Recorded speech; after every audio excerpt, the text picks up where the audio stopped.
Recording. Yep. So what happens is,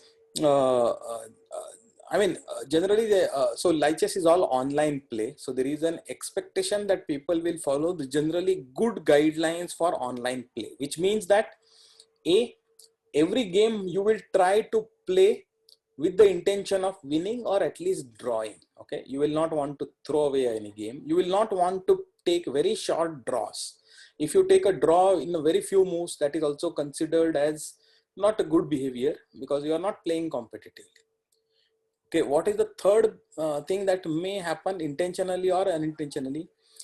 If you are in a down position or losing position, you should not stop making any moves. Okay, because that what it means is that you should not let your clock run out and you will lose on time. That should not happen.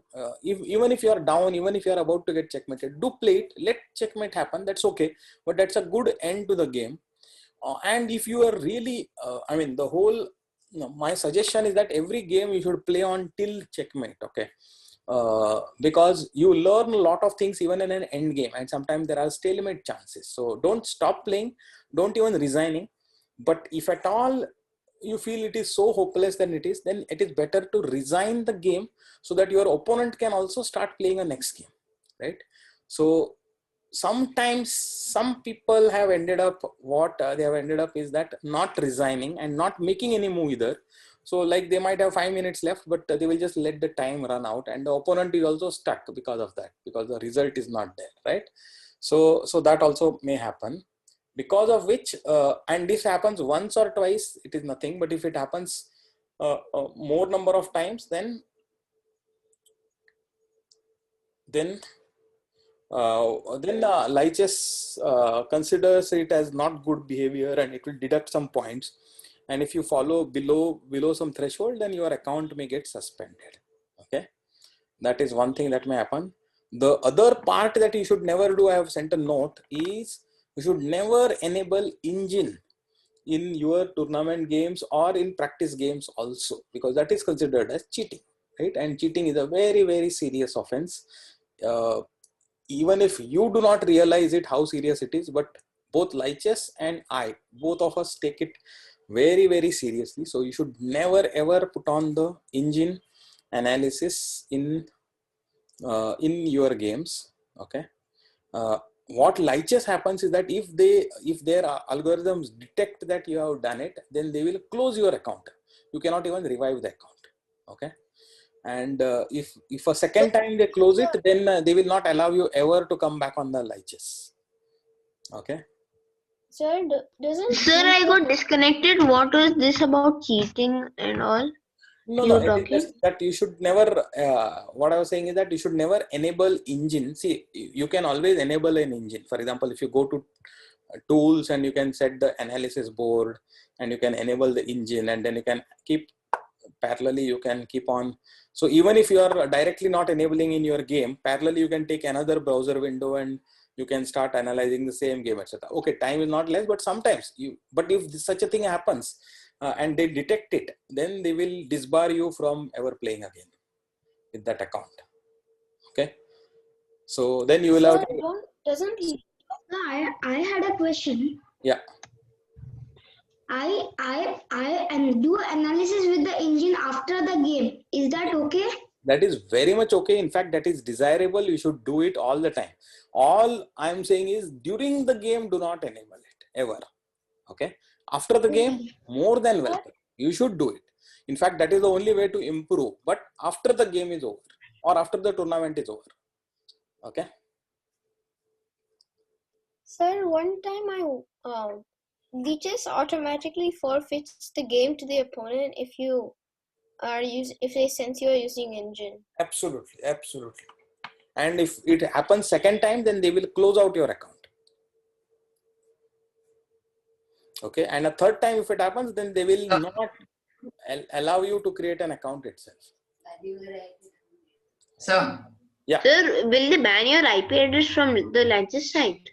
So you never know what they will do exactly, but they will take enough protections so that so sometimes even if you create ID with a different name, something else also, if they have algorithms running, so if they detect that it is likely to be the same person or same doubtful, first of all they will put the account itself in suspension mode, and after some time if they detect that it is there, then they will close it out again. Okay, so this happens. So never ever take a chance. That's what I'm saying.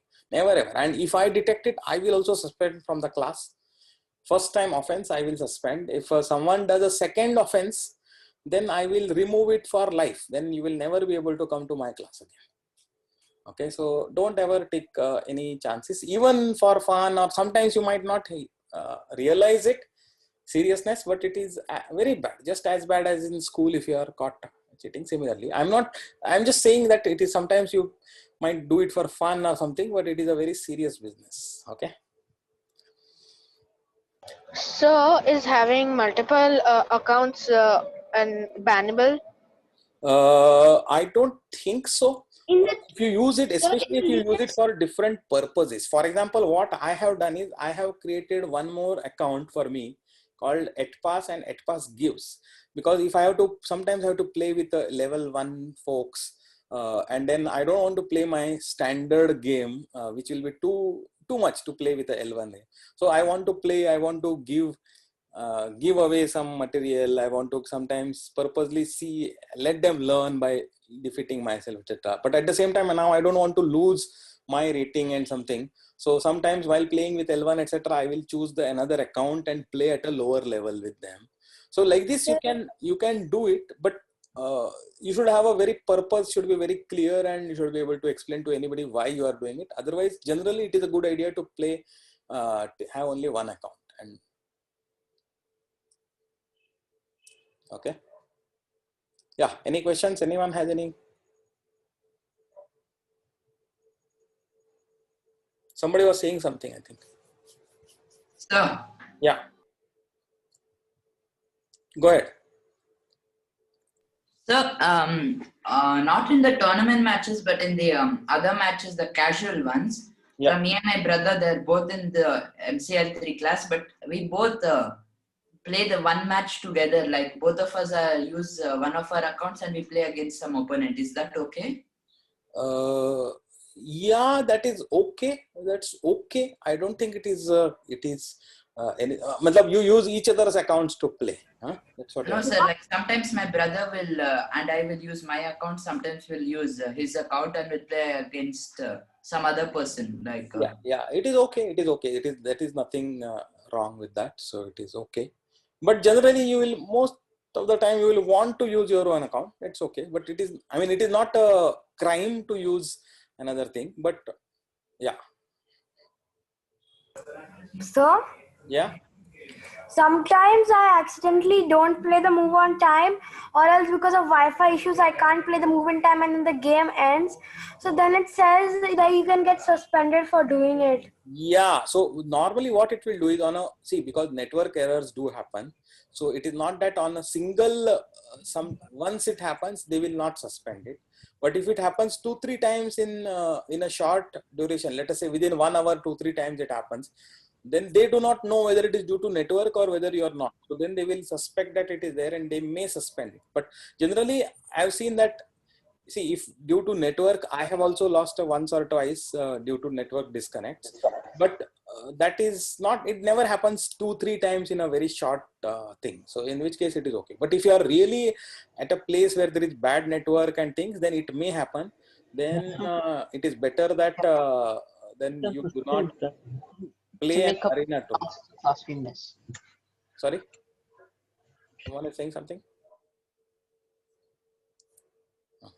So if you know you are really at a bad network area, then don't play an arena or a tournament. Then you can just play some practice games with computer one day or whatever it is. So it will generally, it will not happen that on single offense they will do it, but they will warn you if they detect that or they feel that you have done it on purpose or something like that. They will send a warning, and after that they may suspend for a few days.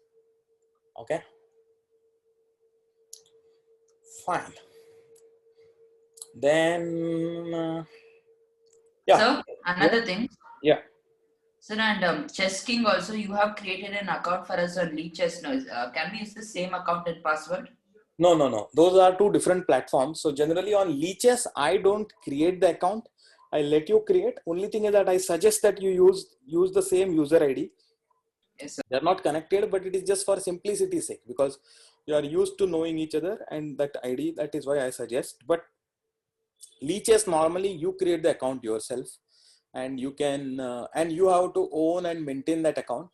I have created an account a few years back and I'm still using it. And I mean, forgot the password is not a good reason for creating a new account, because you can always reset the password. It will come. There is a registered email ID on which you will get a link for resetting. So that's why uh,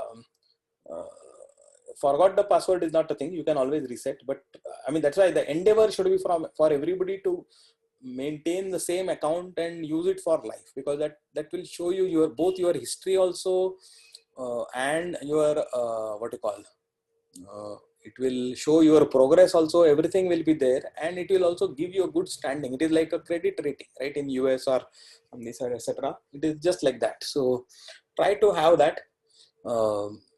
So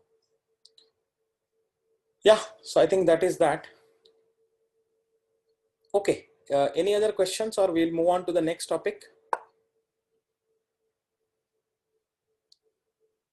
Okay, let's move on. See, on the Lichess, there is a lot of things to under the learn thing. If you go, there are a lot of things starting from chess basics, which might be at a L1 or a early L2 level. There are instructions and some basic material here which you can use it. But the other, That. sorry, you have done that. Okay, good. So I use this. So I have done about 100 puzzles so far. Very nice, very nice. It is a good start. And actually, you can go to after the chess basics, you can go to this next level, which is more like an L2 level, or maybe some beginning L3 level, etc. But there are more things with checkmates, basic tactics, various tactics that we also learn, etc. This is still just an intermediate level or an early intermediate level, but the big treasure trove that is there is the puzzles. So under puzzles, these are like there are over 6 lakh puzzles in the database. Okay, so you will never run out even after 50 years. If you do it every day, some puzzles also, probably you will still will have more puzzles there. So you will never run out, but this might get overwhelming. So yeah. Just hold on for a minute.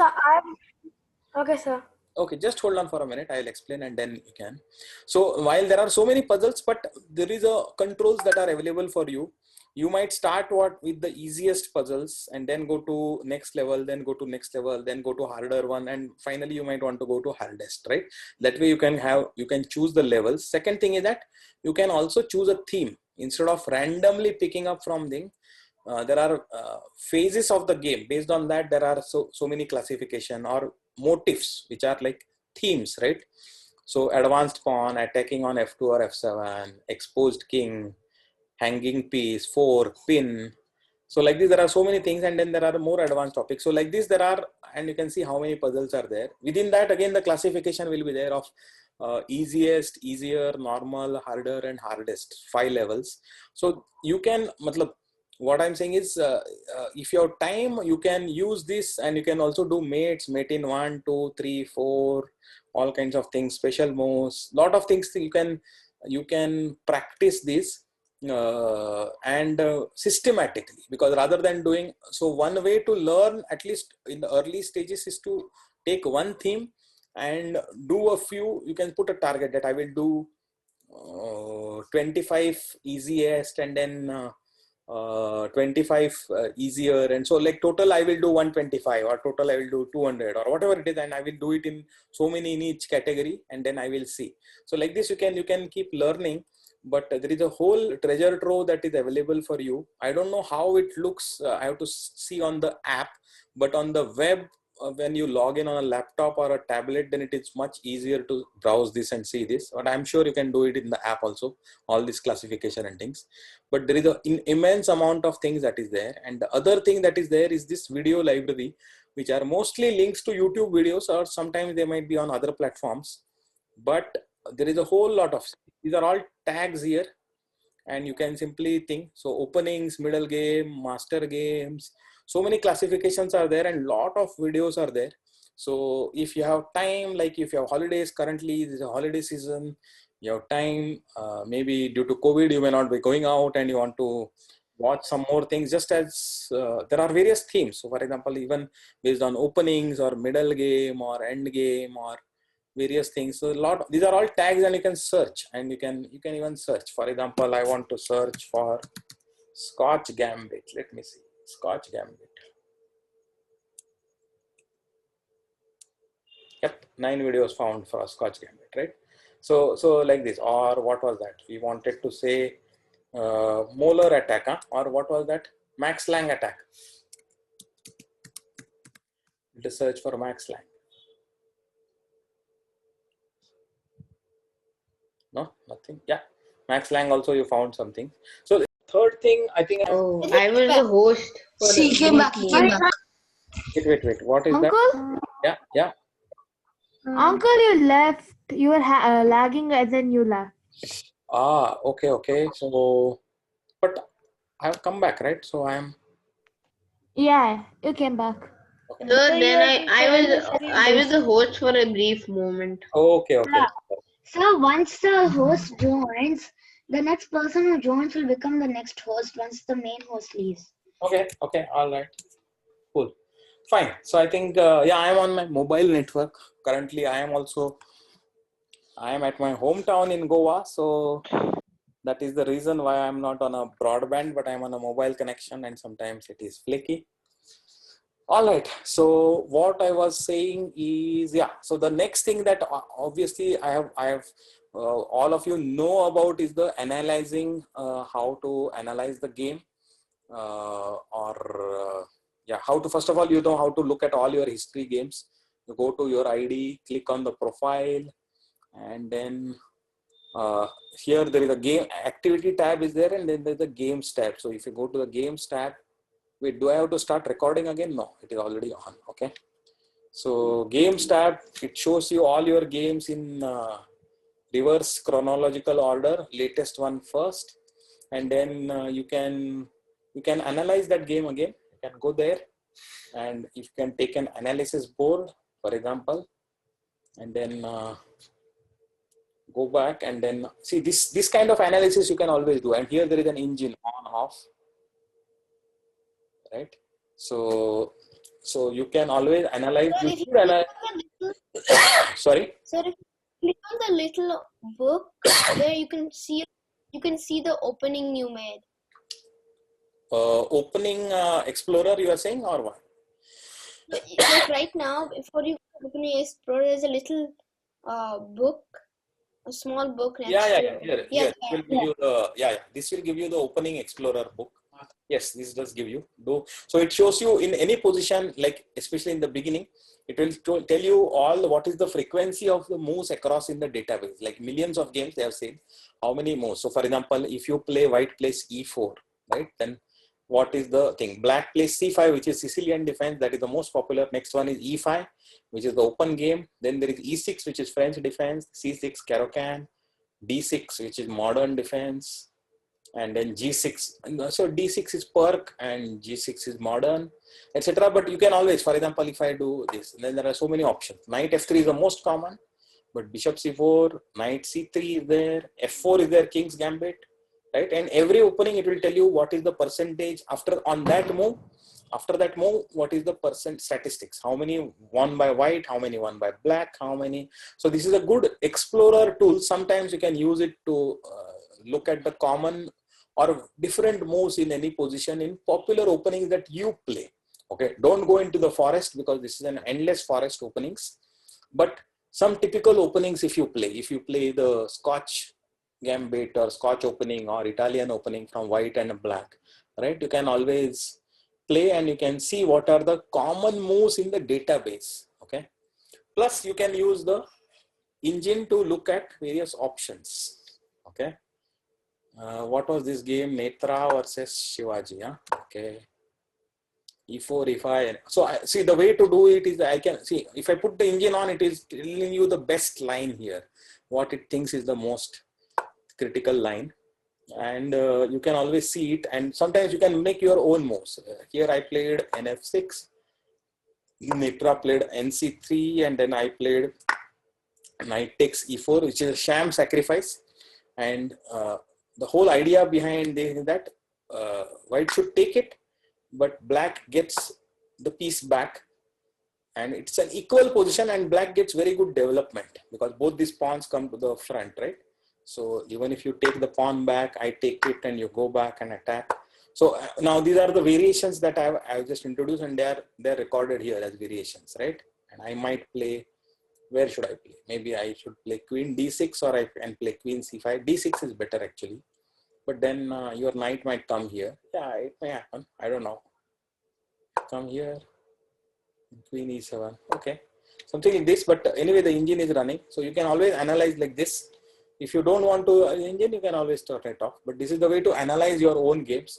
Plus, on top of it, I had shown that there is also, if you are on an analysis board, you can also request computer analysis, in which case what happens is it takes a minute or so, but the computer will run and analyze your games, and it will allow you to learn from that. So I had done this. I had shown there is a video also in one of my YouTube on channel. I think I shared it how to do this.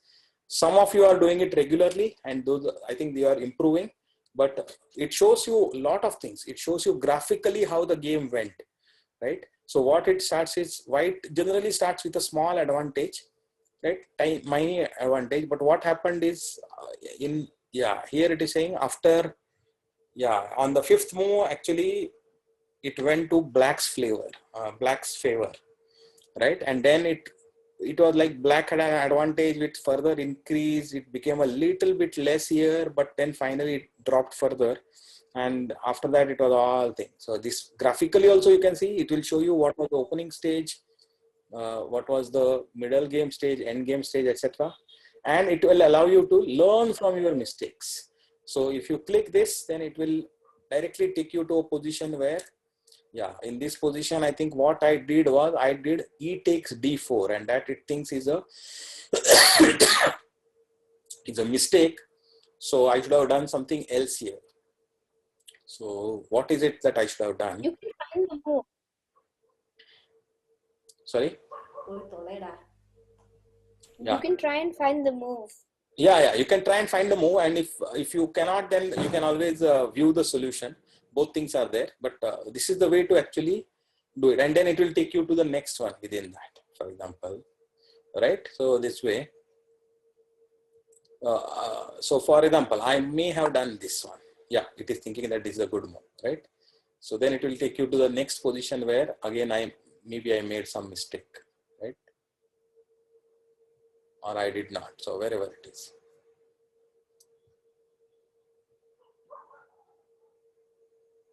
I think that was the only one, whatever. But anyway, so it will show you.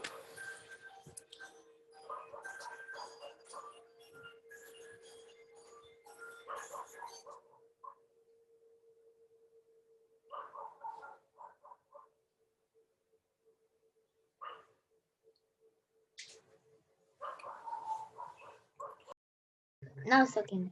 Yep, I'm back. Can you hear me? Yes, sir. Yes. Yes, I can hear. All right. So what I was saying is, let us go back. So like this, you can learn from your own mistakes, and it is a good idea to go through each and every of your game. If not, at least the games that you lost, you can go through and analyze and see. And there are, it classifies the mistakes into blunders, which are like big mistakes, right? And